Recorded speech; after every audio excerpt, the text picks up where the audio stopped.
A billionaire's son was failing every subject in school. His parents hired the best tutors money could buy.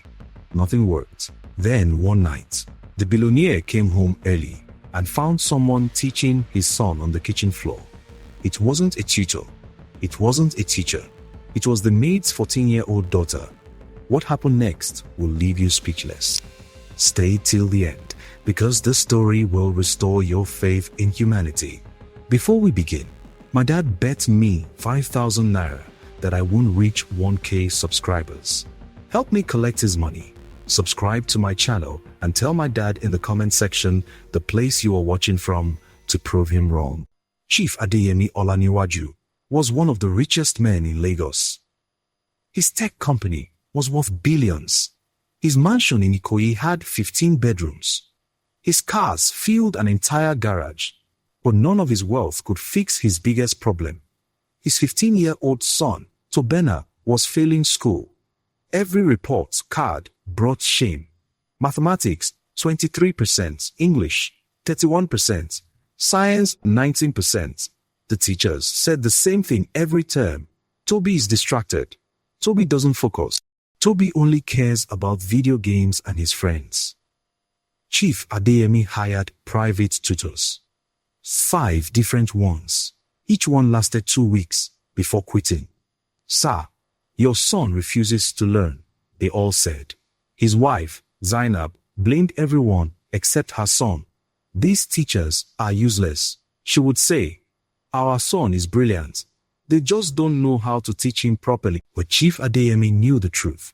His son was spoiled, lazy, entitled, and he didn't know how to fix it. What Chief Adeyemi didn't know was that someone else was trying to help his son. Her name was Chisom. She was 14 years old. Her mother, Mama Ngozi, worked as Chief Adeyemi's housemaid. They lived in the small servants' quarters behind the mansion. Chisom attended a public school on scholarship. She walked 45 minutes each way because they couldn't afford transport. But she was brilliant, top of her class in every subject. 3 weeks ago, she had seen Toby crying in the kitchen over his homework. "I'm going to fail again," he had sobbed. "My father will be so disappointed." Something in Chisom's heart broke. She knew what it felt like to struggle, so she offered to help. Every evening after dinner, when the family was upstairs, Chisom would meet Toby in the kitchen. She would spread his books on the floor and teach him, patiently, clearly, in ways he could understand. And slowly, Toby started to improve. Chief Adeyemi came home early one Thursday night. His business meeting had been cancelled. The house was quiet. Too quiet. He walked through the sitting room, heading toward his study, when he heard voices coming from the kitchen. He stopped, listened. A girl's voice, clear and confident. "No, Toby, you're not adding correctly. Look here. When you carry the one, where does it go?" A boy's voice. His son's voice. "Oh, I see it now. So it goes here." "Exactly. Now try the next one." Chief Adeyemi frowned. Who was teaching his son? He walked quietly toward the kitchen and stopped at the doorway. What he saw, Toby was sitting cross-legged on the kitchen floor, surrounded by textbooks and notebooks, and teaching him, with a patience he had never seen from any expensive tutor, was Mama Mbozi's daughter. The maid's daughter, a poor girl in a faded school uniform, was teaching his son, and Toby was actually learning. Chief Adeyemi's first reaction was shock, then confusion, then something else. Curiosity. He stayed hidden, watching. Chisom explained fractions using drawings. She made Toby laugh while teaching him grammar. She broke down chemistry into simple stories. And Toby, the boy who never focused, was completely absorbed. "You're amazing," Toby said suddenly. "Why are you so smart?" Chisom smiled shyly. "I just love learning. And I love helping people understand. My tutors never explain things like you do. They just get frustrated and shout." That's because they don't care if you learn. They just want to get paid. Ike. Toby, I want you to pass. Chief Adeyemi felt his chest tighten. This girl, who had nothing, was giving his son something priceless, and she wanted nothing in return. He was about to step forward and thank her when another voice shattered the moment. What is this? His wife, Zainab, stood at the opposite kitchen entrance. Her face was twisted with rage. Chisom jumped up, terrified. Toby scrambled to his feet. Madam, I was just a man. You were just sneaking around my house like a thief. Zainab screamed. Teaching my son? You? A house help's daughter. She was helping me, Mom, Toby protested. Shut up. Tobena. Zainab turned back to Chisom. Who gave you permission to touch my son's books? To sit with him? To pretend you're his equal? Tears filled Chisom's eyes. I'm sorry, Ma. I just wanted to help. Help. Zainab laughed bitterly. You people always want something. What were you planning? To trick my son? To steal from us? No, Ma. Never. Chief Adeyemi finally stepped forward. Zainab, that's enough. His wife spun around. Oh, so you're defending her now? This rat who's been sneaking around our house. She wasn't sneaking. She was teaching. And from what I saw, she was doing a better job than anyone we've paid thousands for. Zainab's face went red. Are you out of your mind? She's a maid's daughter, and she's brilliant. Chief Adeyemi looked at Chisom. Her head was bowed, tears streaming down her face. What's your name? Chisom, sir, she whispered. How old are you? 14, sir. And you've been helping my son? Yes, sir. I'm sorry if I did something wrong. I'll stop, I promise. Chief Adeyemi studied her carefully. Then he made a decision that would change all their lives. No, he said quietly. You won't stop. From now on, you will continue teaching him. Officially, Zainab gasped. Adeyemi, you can't be serious. But Chief Adeyemi wasn't listening to his wife anymore.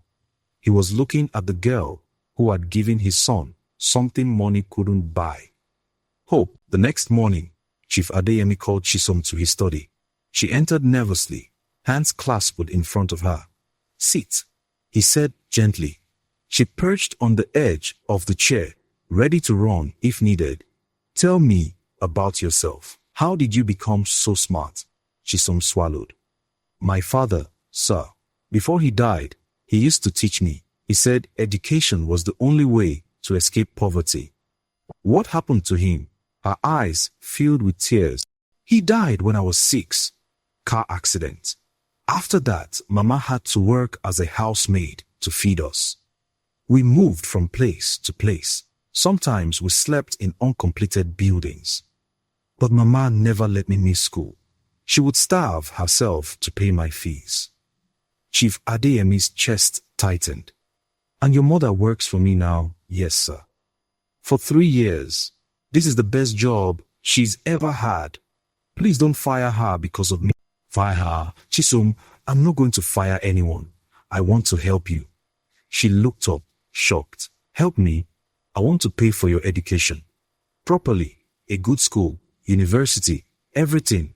Chisom's hands flew to her mouth. Sir, I can't accept that. Why not? Because Madame will hate me more, and Toby will suffer. I don't want to cause trouble. Chief Adeyemi leaned back. Let me worry about my wife. You just focus on learning and keep helping my son. As Chisom left the study, her heart was racing. Hope felt dangerous. Too good to be real. But Zainab was not done. That afternoon, she called Mama Ngozi to the sitting room. Chisom's mother stood trembling before her employer. Your daughter, Zainab said coldly, has been sneaking around, seducing my son with her poverty tricks. Ma, my daughter would never have. Shut. I don't want excuses. I want her out of this compound. If I see her near Toby again, you're both fired. Do you understand? Mama Ngozi's eyes filled with tears. Please, Ma, we have nowhere to go. That's not my problem. That evening, Mama Ngozi begged her daughter, "Please, stop helping the boy. We can't lose this job." But Chisom's eyes were firm. "Mama, Mr. Adeyemi said I should continue. He's going to help us. And what if Madam wins? What if he changes his mind? We'll be on the streets again." Chisom hugged her mother tightly. "Then we'll survive, like we always do." At school, Toby's friends noticed the change. "Guy, why are you studying so hard?" His friend, Kunle, mocked, "You're acting like a poor person." Toby ignored him. For the first time, he actually understood what his teachers were saying, and it felt good. But Kunle wasn't finished. "I heard your maid's daughter is teaching you. Is it true?" The other boys laughed. "Toby needs a house help to pass exams." Toby stood up, his fists clenched. "Her name is Chisom. She's smarter than all of you combined. And yes, she's helping me. I'm not ashamed of it. Your mother must be so embarrassed." Kunle sneered. "My mother is wrong," Toby said loudly. "And if you have a problem with Chisom, you have a problem with me." The classroom went silent. That night, Zainab heard about it. She slapped Toby across the face. "You disgraced this family, defending a maid's daughter in front of your friends." But Toby didn't cry. He looked his mother in the eye. "She's the only one who cared if I learned or failed. Not you, not my expensive tutors. Her. And I won't abandon her." For the first time, Zainab realized she was losing her son, and it terrified her. Zainab was a woman who knew how to use her power. Within 3 days, everyone in their social circle knew about the maid's daughter situation. At the country club, she told the story with tears in her eyes. "I don't know what that girl has done to my husband and son. It's like witchcraft. They're defending her against their own family." The women gasped and nodded. "These poor people, they know how to manipulate." "You need to protect your home, Zainab, before it's too late." At Toby's school, the gossip spread like wildfire. "Toby Olanrewaju is dating the maid's daughter," students whispered. "His mother is going crazy." Chisom felt it immediately. Girls who used to ignore her now stared and giggled when she passed. Someone wrote "House Helps PE" on her locker in permanent marker. Chief Adeyemi discovered what his wife had been doing when his business partner mentioned it during a meeting. "Adeyemi, I heard about your situation at home." "The maid's daughter? Are you sure that's wise?" Chief Adeyemi's jaw tightened. "What situation? Your wife has been telling everyone. People are talking. Some are saying you've lost your mind. Others are saying the girl is a gold digger training your son to steal from you later." That evening, Chief Adeyemi confronted his wife in their bedroom. "You've been spreading lies about a 14-year-old child. I've been telling the truth. That girl is destroying our family." "No, Zainab, you are destroying this family with your pride and your cruelty, and protecting our son from what? From learning, from kindness, from someone who actually cares about him." Zainab's voice turned cold. "It's me or her, Adeyemi. Choose." The room went silent. Chief Adeyemi looked at his wife of 16 years, the woman he had married, the mother of his child. And he realized something painful. He didn't recognize her anymore. "I choose what's right," he said quietly. "And if you can't accept that, then maybe we need to reevaluate this marriage." Zainab's face went pale. She had expected him to back down, to choose her, but he hadn't. The next day, Chief Adeyemi did something unprecedented. He went to Toby's school, not to the principal's office, to the classroom. He walked in during the middle of lesson. The teacher stopped talking. All the students turned. "Mr. Olanrewaju, is everything okay? I need to address something," Chief Adeyemi said. He looked at his son. "Toby, stand up." Toby stood, confused. Tell your classmates the truth. Who has been helping you pass your exams? Toby swallowed. Chisom, sir. Mama, Ngozi's daughter. And are you ashamed of that? No, sir. Chief Adeyemi turned to the class. My son was failing every subject. I hired the best tutors money could buy. They all failed. But a 14-year-old girl with nothing but a brilliant mind succeeded. And anyone who mocks her mocks excellence itself. He looked directly at Kunin. I heard what you said to my son, that he should be embarrassed. But the only people who should be embarrassed are those of you who think poverty makes someone less human. The classroom was dead silent. Chief Adeyemi turned to leave, then stopped. Oh, and Toby, invite Chisom to our house this Saturday, officially, for dinner as my guest. As he walked out, he heard the whispers explode behind him, but he didn't care, because for the first time in years, he felt like he was doing something that actually mattered. Saturday came. Chisom arrived at the mansion's front door, wearing her best dress. It was still worn and faded, but it was clean. Chief Adeyemi welcomed her personally. Come in, Chisom. You are a honored guest tonight. At dinner, the tension was thick. Zainab refused to sit at the table. Toby sat beside Chisom, smiling encouragingly. Tell me about your father, Chief Adeyemi said gently. What was his name? Chinedu Obi, sir. Chief Adeyemi froze. His fork clattered to his plate. What did you say? Chinedu Obi. He died 20 years ago.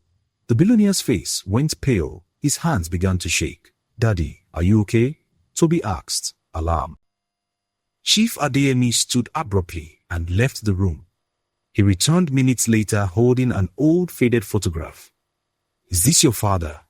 His voice was trembling. Chisom looked at the photo and tears filled her eyes. Yes, that's him. How do you have this? Chief Adeyemi sank into his chair. Because he saved my life. 20 years ago, Chief Adeyemi began, his voice breaking. I was nobody, just a young man trying to start a business. One day, I was crossing the street near CMS when a speeding car lost control. He paused, tears streaming down his face. Your father was walking behind me. He saw the car coming. He pushed me out of the way. But he didn't make it. Chisom's hand flew to her mouth. That was you, the man he saved. I tried to find his family. I searched for months. But everyone said his wife had disappeared. No one knew where. I've carried this guilt for 20 years. I built my empire on the life your father gave me. Mama Ngozi appeared in the doorway, drawn by the commotion. When she saw the photograph, she collapsed to her knees, sobbing. That's my husband. That's Chinedu. Chief Adeyemi went to her, tears pouring down his face. I'm so sorry. I should have found you. I should have taken care of you. Your husband gave me everything, and I let you suffer. We didn't suffer, sir, Mama Ngozi said through her tears. We survived, and you've been kind to us. Kind? Chief Adeyemi shook his head. No, I owe you everything. Your daughter has been teaching my son. But the truth is, your husband taught me the greatest lesson of all. That life is the most precious gift. And I've wasted mine chasing money while you've been working in my kitchen. He looked at Chisom. Your father saved my life. Now I'm going to honor that by changing yours. That night, Chief Adeyemi made an announcement that would shock everyone. He was establishing a full scholarship fund in Chinedu Obi's name. Chisom would attend the best schools, all expenses paid. Mama Ngozi would never work as a maid again. Instead, she would manage the scholarship foundation, and Zainab, she had a choice. Accept the truth and stay, or leave. She chose to leave. The divorce was quiet, expensive, but final. Toby stayed with his father, and for the first time in 20 years, Chief Adeyemi felt like he was truly living, not just surviving, not just making money, but honoring the man who gave him a second. 6 months passed like a dream. Chisom walked through the gates of Lagos Elite Academy, wearing a brand new uniform. Her books were no longer torn. Her shoes were no longer worn. But more importantly, her head was held high. She was top of her class. Again, but this time, no one mocked her, because everyone knew her story. The girl whose father saved a billionaire's life. The girl who taught with nothing but love.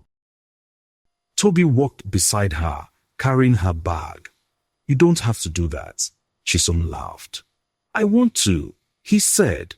"You taught me that serving others isn't beneath anyone. It's what makes us human." He had changed. No more video games all day. No more spoiled tantrums. He studied hard, volunteered at the foundation, and treated everyone with respect. His friends didn't understand. "Why are you acting like a poor person?" they still asked. "I'm not acting like a poor person," Toby would reply. "I'm acting like a good person." There's a difference. The Chinedu Obi Scholarship Foundation had already changed 15 lives. 15 brilliant children who would have been trapped in poverty now had futures. Mama Ngozi ran the foundation with grace and wisdom. She interviewed every child herself. "I know what it's like to be invisible," she told them. "But you are seen now. And you matter." Chief Adeyemi worked differently now. Less time chasing money, more time giving it away. He visited the foundation every week, meeting the children, hearing their dreams. "My wealth means nothing," he told them, "if I don't use it to honor the man who gave me life." On the 6-month anniversary of the dinner that changed everything, Chief Adeyemi, Toby, Chisom, and Mama Ngozi stood together at Chinedu's grave. They had finally given him a proper headstone. It read, "Chinedu Obi, hero, father, the man who taught us that one life can change everything." Chief Adeyemi placed flowers on the grave. "Thank you," he whispered, "for saving me, for teaching me, for giving me a second chance to live right." Chisom knelt and touched the stone. "Daddy, I made you proud. I'm going to university. I'm going to be a doctor. And I'm going to help people, just like you did." Toby stood beside them. "Mr. Chinedu, I never met you, but you changed my life too. You taught me that wealth isn't money. It's what you do with it." As they walked away from the grave, Chief Adeyemi put his arms around all of them, his new family, built not on blood, but on sacrifice, gratitude, and love. Who taught them, or who has the most? It's the one who needs the least. I finally understand what he sees men. Chisom smiled. "And my father taught me that one act of kindness can echo forever." They walked into the sunset together. A billionaire, a son who learned humility, a girl who taught them all, and a mother who survived it all. 4 lives changed by one moment of sacrifice, and thousands more to be changed by the foundation that would honor that sacrifice forever. If this story touched your heart, please subscribe to the channel. One last big question. Do you believe this was destiny or just coincidence? Chisom's father saved Chief Adeyemi's life 20 years ago, and now Chisom ends up teaching his son. Some people say it's God's plan. Others say it's just lucky chance. What do you believe? Destiny or coincidence? Let's have this discussion in the comments.